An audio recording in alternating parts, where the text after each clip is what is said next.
सुप्रभात मंडळी आणि वेलकम टू द ब्लॉग. बऱ्याच दिवसानंतर आपण ब्लॉग करतो आहे कारण आम्ही आलो आहे ॲक्च्युली गुजरातमधील तिलकवाडा येथे असलेल्या उत्तर वाहिनी नर्मदा परिक्रमेसाठी. खरं तर काल रात्री प्रवास सुरू झाला होता आणि आत्ता आम्ही आहोत वडोदरा येथे.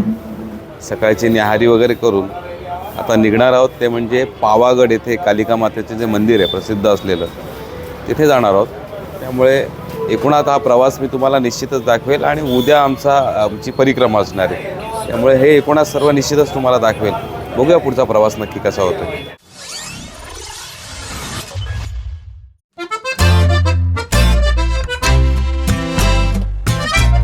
मंडळी, अखेर प्रवास सुरू झालेला आहे आणि आपण निघालो आहे पावागड येथील कालिका माता मंदिराच्या इथे.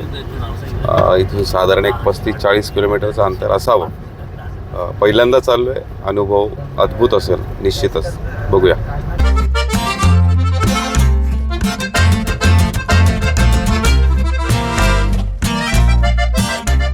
तिलकवाड्याच्या प्रवासामध्ये रस्त्यातच भिडभंजन मारुतीचं मंदिर लागलं. इतिहासामध्ये याला बरीच मान्यता आहे आणि खूप प्रसिद्ध असं मंदिर आहे. सगळ्यांच्या मते आपण दर्शन घेऊनच निघूया. तर दर्शन घेतोय.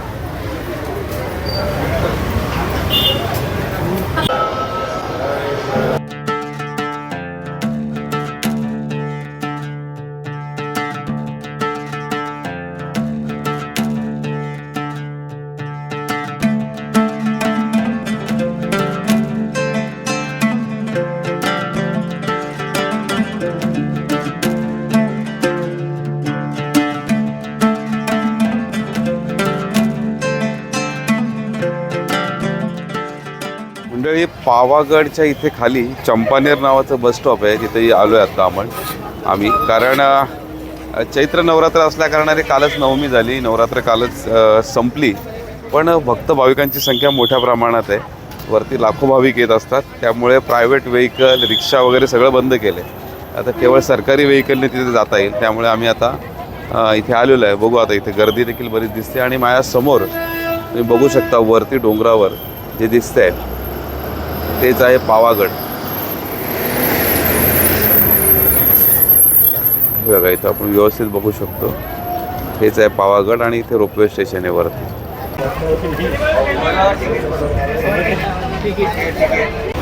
पावागड बस डेपोमधून सुटणारी ज्या बसेस आहेत त्या बसमध्ये आम्ही अखेर बसलो आहे. कारण कुठल्याही प्रायव्हेट व्हेकल त्यांनी अलाउ केलं नाही. वरती प्रचंड गर्दी असल्या कारणाने.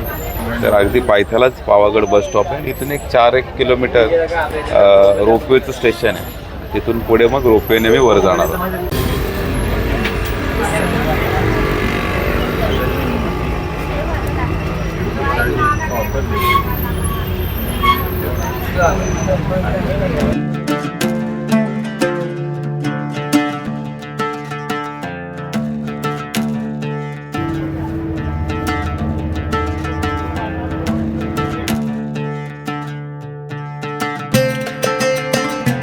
रोपवे स्टेशनच्या इथे येऊन पोचलो आहे. गर्दी प्रचंड आहे. आता पुढचं डायरेक्शन काय आहे ते बघूया.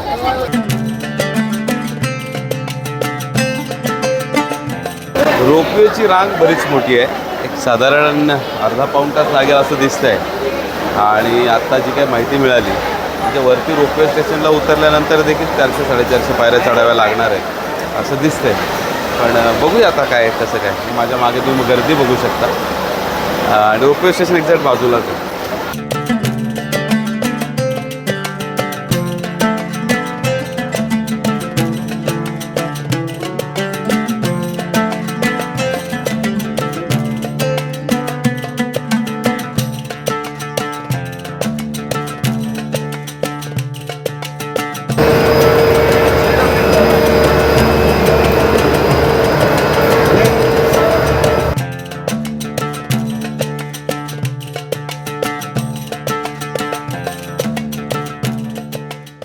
रोपवेचा प्रवास सुरू झालेला आहे आणि साधारण 4-5 मिनिटाचा प्रवास आहे.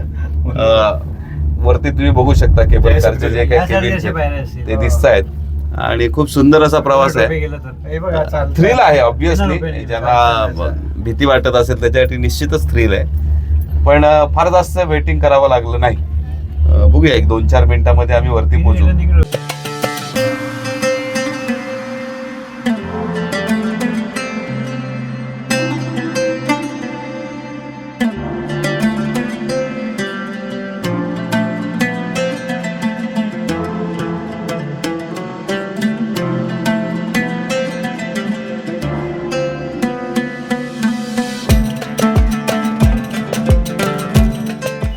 मंडळी, रोपवेमधून नुकताच उतरलो आहे आणि माझ्या एक्झॅक्ट समोर वरती मंदिर आहे.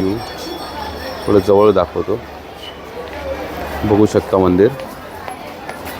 आणि तिथपर्यंत जाण्यासाठी आपल्याला साधारण 400 ते 500 पायऱ्या अजून चढाव्या लागणार आहेत. पायरी मार्ग सुरू झाला आहे आणि एक साधारण अर्धा तास लागेल अजून वरती चालत चालत पोहोचायला. रोपवे स्टेशनपासून पायऱ्या चढत असताना दुतर्फा दुकान आहेत.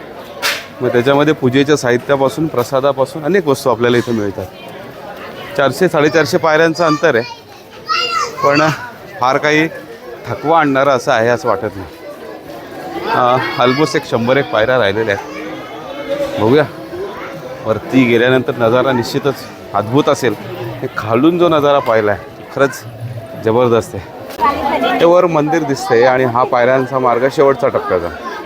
इथे कमान आहे, इथून हा शेवटचा टप्पा वर चढून गेलो की वर मंदिर आहे.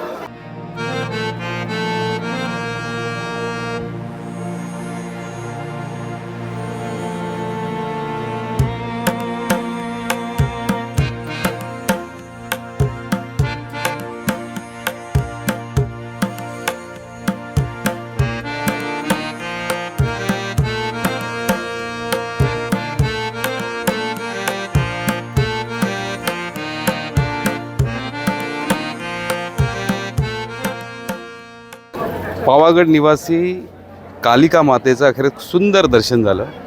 फार जास्त रांगही नव्हती आणि अवघ्या 5 मिनिटामध्ये दर्शन झालं.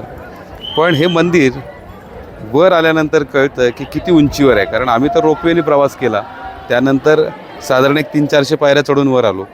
पण माझ्या मागे जर तुम्ही पाहिलं तर खोल अशी दरी आहे आणि जो सगळ्यात खालचा जो प्रदेश आहे ना, फार दूरपर्यंत दिसतो आहे. त्यामुळे उंचीचा अंदाज जो आहे तो वर आल्यानंतर निश्चितच येतो.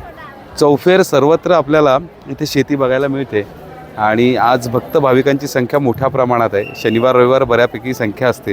पण रोपवेची जी सिस्टम आहे, सततचे रोपवे चालू असल्यामुळे, म्हणजे जसं आपण रायगडमध्ये पाहिलं असेल की रायगडला 2 ट्रॉल्यावर 3 ट्रॉली वर जातात, 3 ट्रॉली खाली येतात, तसं नसून इथे ह्या गिरनारच्या पद्धतीतलं रोपवे आहे आणि एका केबिनमध्ये साधारण 6 लोक बसतात. त्यामुळे फार जास्त वेळही लागला नाही आणि सुंदर आहे, खरंच खूप सुंदर आहे. इथं आल्यानंतर माणूस प्रसन्न झाल्याखेरीज राहणार नाही. आणि पावसाळ्यात जे इथलं दृश्य आहे ते स्वर्गापेक्षाही मला तर वाटते थोडंसं उजवं असावं. इतका सुंदर प्रदेश चौफेर आपल्याला इथून बघायला मिळतो. आता मंदिर परिसर थोडंसं फिरतोय आम्ही आणि उतरून मग पुढच्या प्रवासाला लागणार आहोत.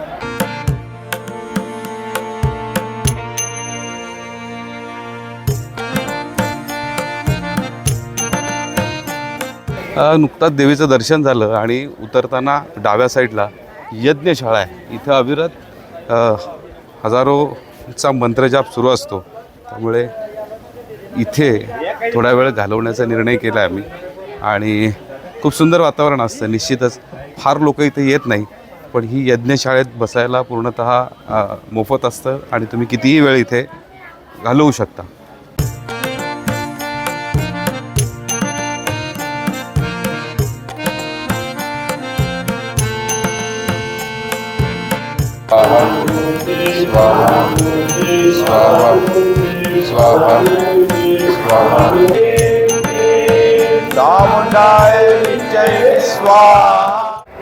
पावागडचा अर्थ असा सांगितला जातो की पावा म्हणजे अग्नी आणि गड म्हणजे अर्थात डोंगर. हा अग्नीचा किंवा शक्तीचा डोंगर मानला जातो.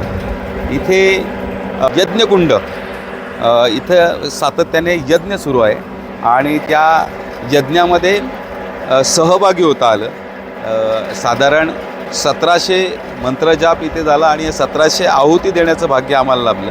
साधारण 1 पाऊण तास आम्ही इथे आहुती देत होतो आणि अद्भुत वातावरण तो होतं. खऱ्या अर्थाने पावागड अर्थात अग्नीचा डोंगर, अग्नीचा किंवा शक्तीचा डोंगर इथे अनुभवायला मिळाला.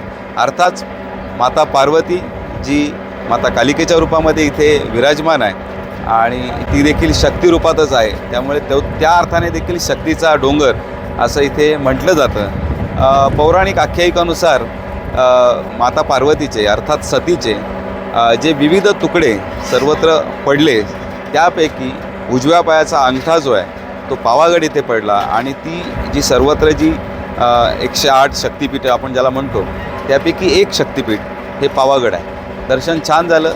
अगदी आम्ही आहुत्या देखील दिल्या इथे यज्ञकुंडामध्ये. खूप सुंदर. आता गड उतरायला आम्ही सुरुवात करतो.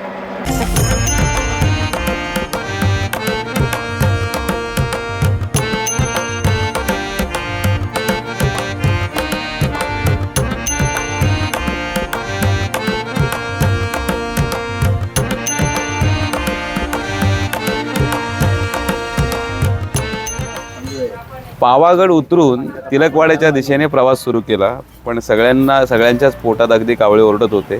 भूक लागली होती प्रचंड, त्यामुळे तिलकवाड्याच्या रस्त्यावर एक छोटेखानी धाब्यावर आम्ही थांबलो आणि छानपैकी एक गावरान पद्धतीचं जेवण जेवतोय.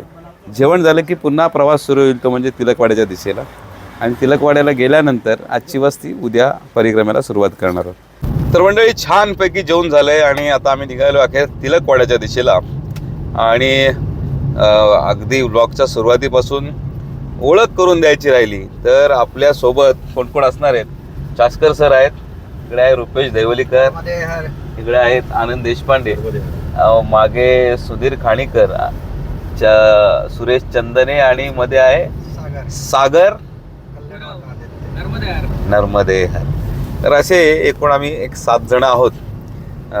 उद्याचा प्रवास आणि अनुभव खरंच अविस्मरणीय असणार आहे आणि तो देखील मी तुम्हाला निश्चितच दाखवण्याचा प्रयत्न करेन.